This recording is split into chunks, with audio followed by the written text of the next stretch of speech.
انت عارف المشكله في ايه كمان؟ ان احنا الكالتشر بتاعتنا ساعات بتنورماليز حاجات هي اصلا مشكله. اللي هو انت ماشي بدري. انت عايز تاخد اجازه ده ف... انت مرتاح بقى. ان انا افرق ان الانفايرمنت دي تف ولا لا دي توكسيك وان انا محتاج اخد اكشنز. اتصرف ازاي؟ اعمل ايه؟ هل الحل ان انا اهرب امشي؟ انا دايما بقول انه الهروب مش هو الحل. احنا في الحلقات اللي فاتت تحديدا الحلقة التانية والتالتة اتكلمنا عن انواع المديرين وازاي نتعامل معاهم وازاي نتخطى انواعهم المختلفة. سؤال حلقتنا النهاردة اللي عايزين نبدأ بيه وشوية هنربطه بالحلقتين دول تحديدا هو انه هل اي تصرف مديري بيعمله او الليدر اللي بشتغل معاه بيعمله مش مريح بالنسبة لي، ده معناه ان هو شخص توكسيك او احنا في توكسيك انفايرمنت ولا لا؟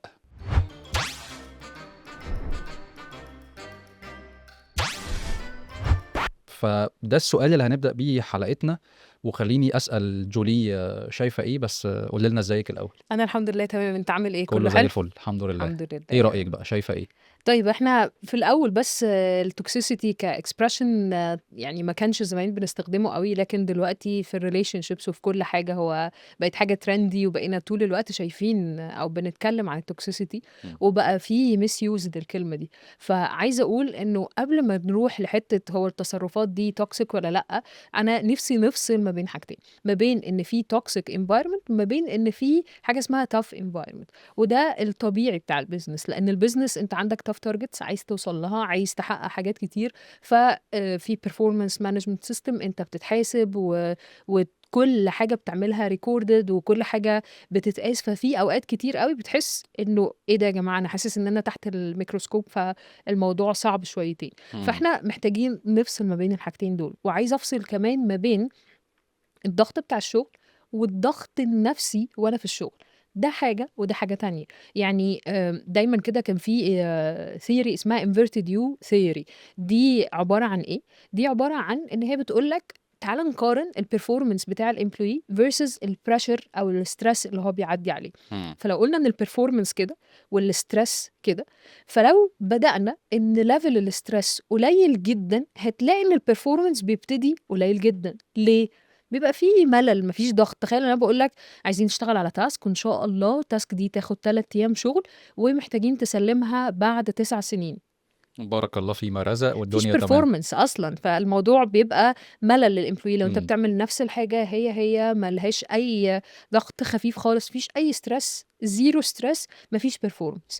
فبيبتدي يقول لك ان انت كل ما تبتدي تزود الضغط سنه سنه بسيطه، بتلاقي البرفورمانس بيعلى. عشان كده هي بتتشكل بحرف يو. مم. فلغايه ما توصل في النص، اللي بيحصل ان ده بيبقى بيك البرفورمانس. وبعد كده لو زودت ضغط عن النقطة المناسبة أو الاريا اللي هي فيها الامبلوي بيطلع أحسن ما فيه وأحسن بيرفورمانس، بعد كده الموضوع بيقلب بانكزايتي، إن الشخص يبقى في ستريس ليفل عالي جدا، فيحس إنه مش قادر يبرفورم. فتلاقي البرفورمانس اللي كان عمال يعلى لما زاد الضغط تحت ابتدى يقل خالص. عشان مم. كده مهم قوي إنه تبقى أنت عارف الميدل بوينت بتاعتك. أنا لغاية فين قادر أستحمل. يس، عايز اخد من كلامك في الكيرف اللي بنتكلم فيه ده. بعض احيانا المديرين بيقعوا في ايه؟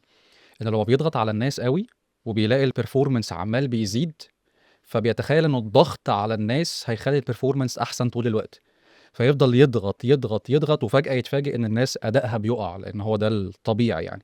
في ناس عندها اعتقاد انه دوس على الناس، اعصر الناس على قد ما تقدر عشان تطلع احسن ما عندهم. ده في الليمون بينفع، وانا بعمل ليمون نعناع ده بينفع، انما مع البشر مش كل الناس عندها القابلية لده.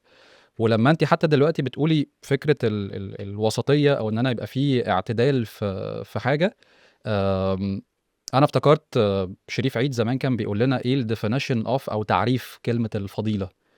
فالفضيلة هي كل وسط ما بين رذيلتين، بين حاجتين وحشين زي ما احنا بنقولها كده. فكمثال يعني انا دلوقتي شخص، او لو هنبص على مسطرة كده، هنا اكستريم يمين وهنا اكستريم شمال، او بوزيتيف ونيجاتيف. فلو انا شخص شجاع مثلا، دي حاجة كويسة، دي ميزة كويسة، او دي فضيلة، دي حاجة لطيفة يعني. لو راحت على اليمين اكستريم قوي، ده معناه ان انا بقيت شخص متهور. راحت على الشمال قوي، بقيت انا شخص جبان وبيخاف من كل حاجة. فمن هنا حتى بتيجي فكرة ايه؟ خير الامور الوسط. يس. انه خليك في النص. اي تصرف او اي سلوك انا بسلكه كموظف كليدر، كل ما بيروح للاكستريم كل ما بيكون عامل مشكله. ومن هنا بقى لو هنربط ده باللي احنا بنتكلم فيه، ان احنا في environment او احنا في شغل، انا مثلا مدير على طول بحب ادي فيدباك إمم. للناس كمثال. فلو انا كل يوم بدي فيدباك، دي حاجه شويه اكستريم قوي، فالناس هتيجي في مرحله معينه تحس ان هي على طول بريشرد، على طول تحت الميكروسكوب، على طول متراقبين وهكذا. ولو انا الناحيه التانية ما بديش فيدباك خالص، فكل حد مع نفسه وعلى الله ان شاء الله. هابقى الghost manager. بالظبط. وفجاه اظهر بقى في وقت البرفورمانس ريفيو على حسب بقى كل كوارتر اخر السنه، فده برضو مش لطيف. انما طول ما انا في النص، في الميدل بوينت، في Yes. الوسط دايما كويس. فده احيانا بيودينا بقى لمرحله انه هو احنا ده توكسيك انفايرمنت او توكسيك ليدر او شخص انا بشتغل معاه، ولا الموضوع في الوسط اللي هو Yes. الطبيعي يعني. انت عارف المشكله في ايه كمان؟ ان احنا الكالتشر بتاعتنا ساعات بتنورماليز حاجات هي اصلا مشكله، هي حاجه اكستريم، هي حاجه مش صح. امم زي فور اكزامبل عندنا يعني حاجه مشهوره ان هتلاقي شركات كتير قوي في على اختلاف الاندستريز وعلى اختلاف الليفلز، هم شايفين انه لو انت وركهوليك وبتشتغل ليل نهار وبتبعت ايميلز طول الوقت، دي اكتر حاجه كويسه في الدنيا، وان انت لو ما بتشتغلش ازيد من ساعات العمل انت عندك مشكله، انت في حاجه غلط. امم while انه ان انت تشتغل ازيد بكتير فتبقى burned out، ده بيسرع ان الشخص يمشي من الشركة وما يطلعش احسن performance، وبيبقى ساعتها التيرن اوفر في الشركات دي مش احسن حاجة. ليه؟ امم لان احنا عندنا كونسبت احنا بنورماليز مصيبة، حاجه فدي كده اكستريم. بالظبط. اكزامبل تاني على الحاجات الاكستريم اللي الناس بتخليها حاجه نورمال قوي، الموظف اللي بيطبل كويس. اه. موظف تلاقيه بيطبل، كل المديرين بالنسبه له لطاف، سبيشالي مديره طبعا، هو اكيد هيطبل لمديره اكتر عشان يحاول يستفيد منه بقدر الامكان. فدي حاجه اكستريم قوي. بس في الاخر تلاقي انه الناس تقول لك ده عنده الكوميونيكيشن سكيلز هايله. emotional intelligence. اه، هي الفكره انه الازمه دايما فين يا جماعه؟ الديفينيشنز ايه؟ او احنا بنديفاين yes. الكوميونيكيشن بأي معنى؟ طب الايموشنال انتليجنس او الذكاء العاطفي معناه ايه بالنسبه لنا؟ هو طبله؟ اكيد لا. فالفكره انه الناس بتترجمها على مزاجها، او بيشوف انه الشخص اللي بيطبل هو الكوميونيكيشن سكيلز بتاعته قويه او عارف يتواصل كويس، في حين انه لا يا جماعه، هو ده حاجه اكستريم احنا بقينا بنتعود عليها او بنشوفها بشكل صحي، في حين ان دي مش حاجه لطيفه خالص. yes.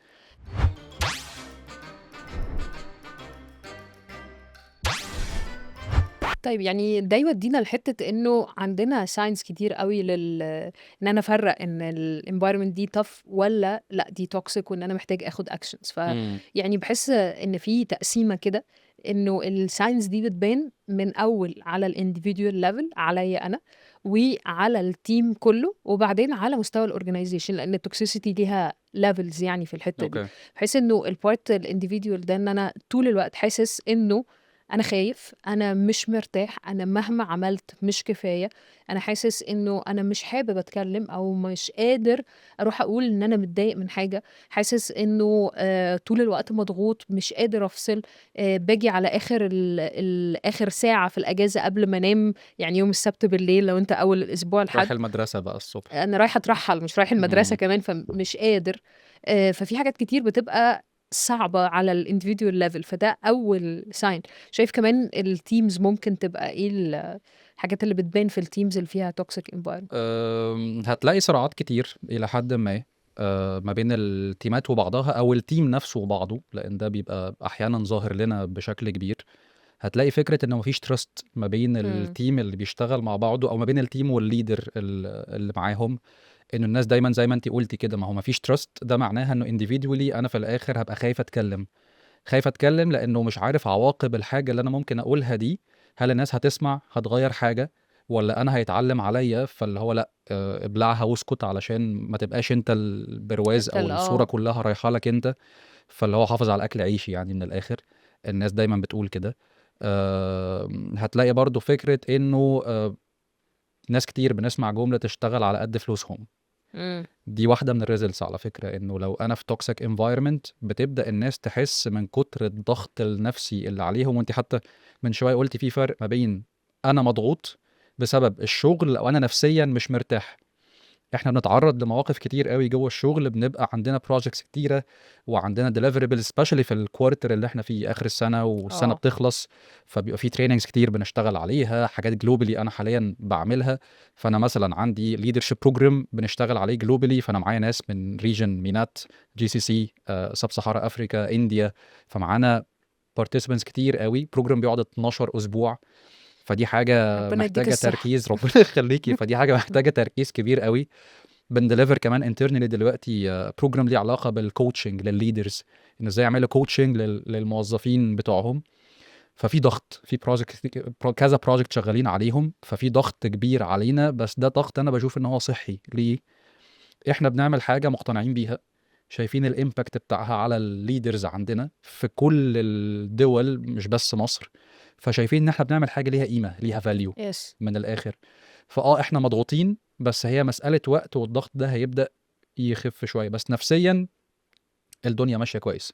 احنا مرتاحين علشان في امباكت، عارفين احنا بنعمل ايه، شايفين اثره على الناس وتاثيره على التيمات المختلفه. فده اقدر اقول لك ان هو الضغط للشغل الطبيعي اللي احنا مستنيينه. بس تخيلي بقى ان ده بيحصل واحنا نفسيا مش مرتاحين، راحت خالص كده. فهتلاقي القصة مختلفة. في ناس كتير زي ما انت كنت حتى بتتكلمي على حتة الانديفيديوال امباكت على الاشخاص، تلاقي موظف بيخلص شغله الساعة 4:30 5 اللي هو الميعاد الطبيعي لأي موظف ان هو يروح، فيلم شنطته ويقوم ماشي، فتلاقي كله بيبص له من فوق لتحت كده، اللي هو انت ازاي ماشي الساعة 5 عادي؟ يعني ايه ما تقعدش للساعة 7 و8 مثلا؟ دي حاجة بتعمل ضغط على فكرة نفسي على الناس. طبعا. او الموظف اللي بيبقى عايز اكسكيوز مثلا ساعة ساعتين بدري عشان عنده ظرف احنا نجهله ما نعرفوش، فتلاقي برضه بتبص له بصة اللي هو انت ماشي بدري. انت عايز تاخد اجازة. ده ف... انت مرتاح بقى. فكل دي حاجات في الاخر سواء على individual او على بشكل فردي على الشخص او على التيمات، بيبقى ليها اثار نيجاتيف كتير قوي. زي ما قلنا lack of trust، ببقى انا خايف دايما اتكلم، ما بيكونش في راحة في التعامل ما بين التيم وبعضه او الليدر، تلاقي في بقى اسفين بتيجي من هنا وهنا وهنا وهنا. فالموضوع اثاره او الامباكت بتاعه تأثيره سلبي بشكل ابعد من اللي احنا كمان يس. بنقوله. يمكن احنا بنتكلم شوية عن حاجات كومن قوي، بس لا، الموضوع بيبقى تأثيره احيانا اكبر من كده يس. بكتير. وعلى الاورجنايزيشن ليفل الموضوع بيبقى ابعد شويه، لان بيبقى في حاجه اسمها البليمنج كلتشر، ودي حاجه من الحاجات السيئه جدا اللي يعني الضغط النفسي بتاعها بالنسبه لي انا شخصيا من أسوأ الحاجات اللي في الدنيا. لانه امم بليمنج كلتشرز او الكالتشر اللي فيها بليمنج كتير بيبقى فيها حاجات كتير انت طول الوقت حاسس انه اي غلط محتاجين نلبسه لحد، امم مش انه mistakes happen يعني. فخلاص فطبيعي ان يبقى فيه مشاكل، وان انا احط مارجن للهيومن ايرور، لانه بس طبيعي ان ده يكون بيحصل. فساعات كتير قوي بتلاقي الناس بتطلع أسوأ ما فيها، لانه احنا محطوطين تحت البريشر بتاع انه كل واحد يرمي المسؤوليه على الناس، ودي مش بتاعتي وانا قلت له، انا عملت، انا بعت الايميل وما بكلمش حد في التليفون الا ما اسجله. الحاجات دي كلها بتخليني رايح في حته انا عماله اركز وادي من التركيز بتاعي ومن الطاقه بتاعتي ومن كل المجهود بتاعي، لانه اسيف نفسي، وان انا دوكيمنت عشان دوكيومنتيشن، مش عشان alignment، مش عشان communication، مش عشان نبقى الناس كلها مع بعض واصله لنفس البوينتس وبنمشي في البروجكت واحده واحده. الموضوع بيروح لانه طاقتي كلها رايحه في سكه انه انا عايزه اسيف عايز أأمن نفسي نفسي. بالظبط. يس. فده بيخلينا في حته سيئه، بلس انه ده بيورينا الحته بتاعه الفيفوريتيزم، انه انا بنحب وبنكره من الاخر. امم فانت المدير بيحبك فهيظبط لك الدنيا فيتعامل، ففي 2 3 في السكه دي هم تمام، وفي 2 3 تانيين بيتحط عليهم مثلا. يس. فدي حاجه من الحاجات اللي بتبقى سيئه قوي قوي على مستوى الاورجنايزيشن. وبيبقى احنا عارفين اورجنايزيشنز بعينها بتبقى بتسأل كده، انت عارف ان الاورجنايزيشن دي الدنيا فيها صعبة، ده الليدر بيقعد يهزق الناس ويعمل وبتاع.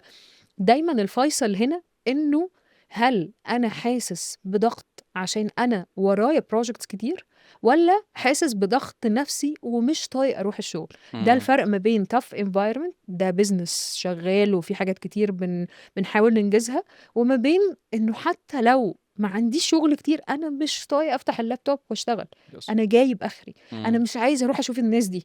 فدي بتبين فرق فظيع ما بين فكره toxic ولا just tough. امم لو أنا بقى في الحتة إن لقيت إن أنا فعلًا في toxic environment أو إنه أنا في مكان الدنيا صعبة، هل أسهل حل أمشي والّا في أوقات أنا عارف إن ده مكان toxic فهاكمّل، أو في حاجات معيّنة أنا ممكن أعملها فكإني باعمل shield كده أو باحمي نفسي من الtoxicity؟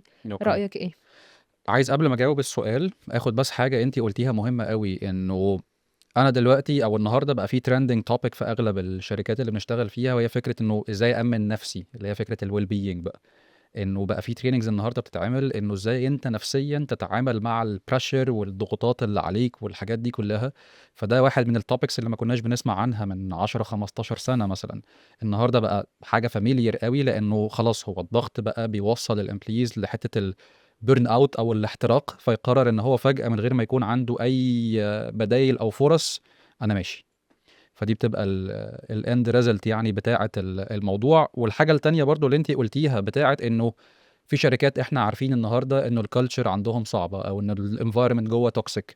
من هنا بتيجي حتّة الreputation أو السُمعة، إنه الناس لمّا بتخرج من أي شركة بس بيطلع برّه يتكلّم عنها. employer branding راح في داهية، اللي هو إزاي الemployer ده أو المكان اللي بيوظّف الأشخاص عامةً، الناس الexperience بتاعتهم كموظفين عاملة إزاي. بالضبط. ففي أسامي كتير بتسمعيها لأ، تلاقي ناس بتقول لِك إيه ده fun rooms والناس متدلّعة وactivities وبتاع وعندهم PlayStation وbean bags وكلام من ده. وفي أسامي تانية أول ما الناس بتتكلّم عنها خلاص بقى متصدّر الصورة بتاعتهم في الmarket بشكل negative. ده إحنا كتير بنشوفه وبنسمعه يعني. Yes.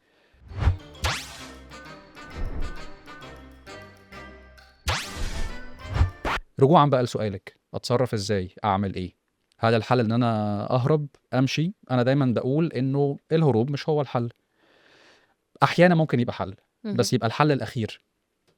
لأن أنا دلوقتي لو في toxic environment أنا كيحيى باشوف إنه أوقات ممكن أبقى في toxic environment وآجي على نفسي لإنه في ميزة أو ميزتين أنا مستفيدهم من الtoxic environment دي.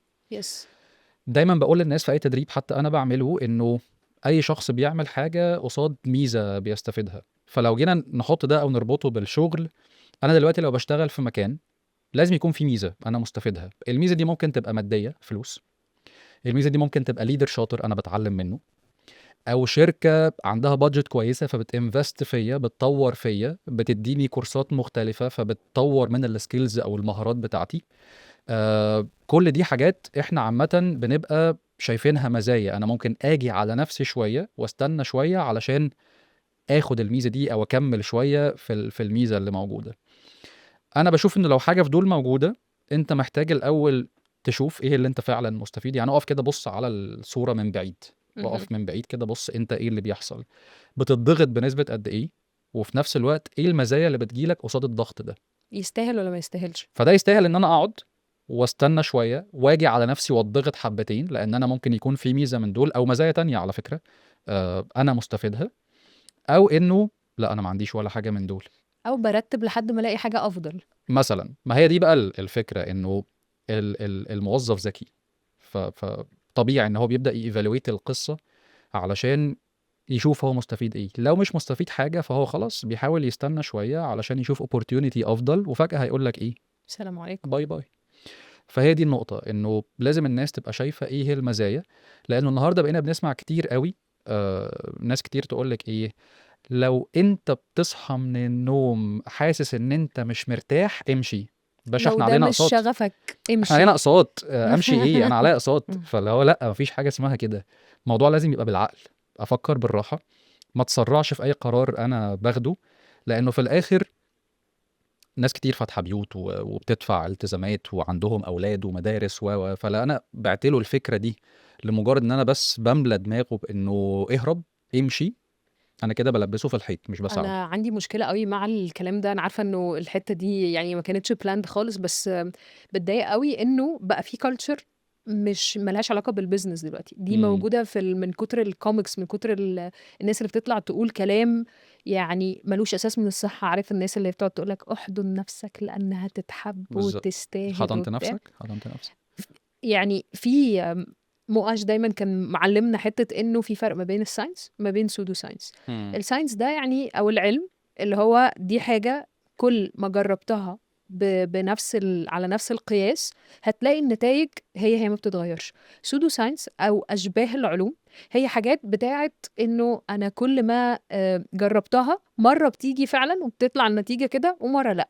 مم. ما اقدرش اروح اوجه حد ما عندوش اكسبيرينس واقول له لو مش عاجبك الشغل امشي وسيبه في ساعتها، مم. وانت في البروبيشن مثلا ما عندكش اي كونسترينز، ماشي مش عليك كونسترينز وينفع ان انت تمشي بس انا علمت الشباب ايه؟ مم. ان انت ينفع تمشي في اي وقت. طب لما بعد شويه معاه اطفال ومعاه ناس والتزامات، احنا بقينا بنشوف نماذج في المجتمع هو اشتغل شغلانه واحده قبل كده في حياته و قرر ان انا مش عايز ابقى تحت ضغط مدير. فواحد راجل كبير معاه عيله، مراته هي اللي بتصرف عشان هو مش عايز يشتغل تحت ضغط مدير، انا مدير نفسي. وهو اتعود على ده من وهو صغير. فناس كتير قوي قررت لا انا اروح اشتغل اوبر ولا كريم ولا مع انه كان ينفع انه يبقى احسن في مستوى اجتماعي احسن، شغلانه احسن، في كذا حاجه احسن، عشان انا مدير نفسي. مم. فاحنا ابتدينا نخلق عند الناس حته امشي سيب. لا، انا رايي دايما انه ينفع نمشي ينفع نسيب، ولازم في اوقات كتير اقول لك سيب عشان صحتك النفسيه. بس دايما وانت بتسيب خد خطوه عاقله، حتى لو انت بطولك اتعلم انه يعني دايما بقول انه بعد ما كبرنا لسن معين يقع عبء تربية الإنسان على نفسه. أنا اللي مم. لازم أربي نفسي، مش إنه بابا وماما ربونا وخلاص. الحياة بتربينا، وبدل ما الزمن يربينا الأفضل إن أنا أربي نفسي، أعرف مم. أنا إيه الحاجات اللي على هوايا والحاجات اللي مش على هوايا، وإزاي أظبط وألم زمام نفسي بحتة إنه مش كل مرة أنا هتضغط هقعد أعيط، ومش مم. كل مرة أنا هتضغط هقعد أدبدب في الأرض، كل مرة أنا هتضغط ههرب. حاول ان انت تواجه مواجهات صغيرة، حاجات بسيطة طول الوقت في البيزنس وانت بتبتدي، عشان قدام لما تبقى في تايتل كبير هيبقى صعب عليك قوي قوي ان انت تبقى مثلا هاد ولا دايركتور وتقول انا هتعصب عليهم في ميتنج وهرزع لهم اللابتوب واقفل وامشي واخد بعضي وامشي. مم. ده هيبقى صعب ليه؟ لان الريبيتيشن والحاجات دي كلها هتبقى باين قوي انت مين وماشي منين اي ماركت في الدنيا انا بحس ان هو اوضه وصاله، مم. بيبقى معروف وده طبيعي. فلان ده مشي عشان كذا، وياما ناس مشيت عشان حاجات بسيطه خالص بس طلع عليها ريبيتيشن مختلفه، عرف يقدم في كذا حته ويخش في مراحل متقدمه في انترفيوز ويوصل في الاخر يترفض بدون اي سبب مع انه الدنيا كانت ماشيه كويس. تقعد تدور ورا الموضوع تلاقي ان واحد كان شغال صاحب واحد في نفس مم. الشركه، فسأله قال له يا عم ده ماشي بحوار، ايه بقى الحوار او ايه التفاصيل؟ ما ممكن تبقى قالش. حاجة هو بس كلمة ده ماشي بحوار بقت حاجة ممكن تدمر الكارير بتاعي وتبقى كارير سويسايد، ان انا بقفل وامشي واتنطط على الناس وامشي.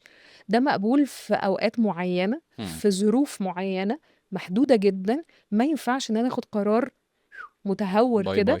بالظبط ان انا امشي، عشان كده مهم قوي افرق انه امتى انا هاخد قرار ان انا همشي. عايز بس اقول حاجه تعقيبا على الجمله اللي قلتيها من شويه، عشان الناس ما تبقاش بتبرسيف حاجه بشكل نيجاتيف او سلبي. انه احنا مش بنقلل من اي حد شايف ان هو حر نفسه، دي ميزه في ناس ده بيناسبها على فكره. يس. او مش تقليل انه حد بيشتغل اوبر وكريم زي المثال اكيد. اللي احنا قلناه، لانه كل حد على حسب الظروف اللي هو فيها، الحدوته بتاعته هو بيقدر يقيم الامور. احنا بس اللي نقصده انه ما نستسهلش الهروب كحل في يس. مواقف كتير احنا بنتحط فيها او بنتعرض لها جوه الشغل.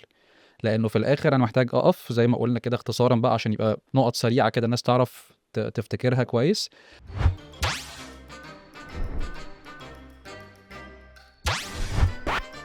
انه اقف، قيم الموضوع، شوف ايه المزايا قصاد التوكسيك انفايرمنت اللي انا فيها، لانه لو في مزايا هتخليني استحمل شويه. يس. انت شايفه اي نصيحه تانية حابه تقوليها للناس؟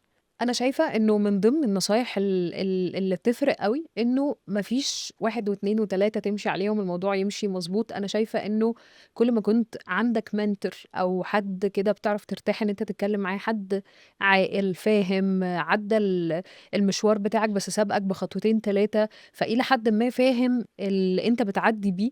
وما يعني من ضمن الحاجات حاول تدور على حد في الكارير بتاعك، لانه ساعات كتير قوي انت ممكن تروح تاخد رأي حد من العيلة، حد من أصحابك في career تاني مش بيبقى فاهم أوي الdynamics بتاعة اللي أنت بتشتغل فيه، فممكن يدّي لك نصيحة على حسب الخبرة بتاعته، فمش دايمًا بتبقى أنسب حاجة. فباحس إنه من أكتر الحاجات اللي بتبقى مناسبة، دَوّر على حد في الcareer ده فيقول لك إيه النصايح المهمة. أنا فاكرة واحدة من أغلى النصايح بالنسبة لي اتقالت لنا في الtraining في أول شغلانة في حياتي، كان نصيحة بيقول لي يعني باقول له عايزة أكبر وأنجح في الcareer ده وهاكمّل وعايزين نترقّى بسرعة وبتاع، فالنصيحة بتاعته كانت إيه، نامي كويس.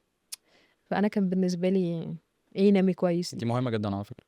دي كانت من ضمن النصايح اللي غالية عليّا وI ignored it. أنا دلوقتي باتعلّمها the hard way إنه حياتي مش متضبّط فيها روتين 100% للنوم، بس دي واحدة من الحاجات اللي فهمت قيمتها متأخّر. فهو واحد سابقني بكام خطوة وعارف إن once إن أنت هتخُش الخلاط، إمم. أنت محتاج تريّح جسمك كفاية. فهنا رأيي إن أفضل حاجة إن أنت تبقى بتتناقش مع حد فاهم، لإنه ما فيش واحد زي التاني والظروف بتختلف من شخص لآخر، من career للتاني، من شركة للتانية، من industry للتانية وهكذا. أوكي. طيب تيجي نقول لهم إحنا هنتكلم عن إيه الحلقة اللي جاية؟ ماشي، إحنا الحلقة اللي جاية إحنا بنفكّر في حاجة بتحصل كتير أوي مع الناس، مش شرط إن أنت تكون بقى لك كتير أوي شغّال، ممكن من الجامعة، وهي إن أنت تبقى manager. ناس كتير بتترقّى بسرعة، ناس كتير بتبقى شاطرة أوي بس ما بتترقّاش. فإحنا قبل ما نروح لحتّة إن أنا أترقّى أصلًا، هو إيه الحاجات اللي بتخلّيني أترقّى، إيه الحاجات اللي ممكن تخلّيني ما أترقّاش، وهل شرط إنه لو أنا شاطر جدًا في الtitle بتاعي، شرط إن أنا أترقّى؟ ده اللي هنعرفه الحلقة الجاية. بالضبط، وباستفاضة أكتر عشان دايمًا كلمة أو position manager الناس بتحسّه بعيد شويتين، فكرة إن أنت leader أو مسؤول عن team، فإيه الحاجات أو بقى مسؤول عن 1 أو 2، يعني بالضبط، حاجة مش أنت كده لازم. بتlead أو بتقود أشخاص، yes. فمحتاج تعمل إيه. أوكي، أوكي، نتقابل الحلقة اللي جاية، نتقابل الحلقة الجاية، ما نخلّيهم تنسوش أيوه الجرس، أيوه، نفعّل زر الجرس. بالضبط، ما تخيلش في يوم ونعمل من الأيام إن أنا هاقول نفعّل زر الجرس، بس فعّلوا يا جماعة زر الجرس. وطبعًا نعمل follow علشان توصل لنا الحلقات اللي جاية، نشوفكم على خير، باي باي، باي. باي.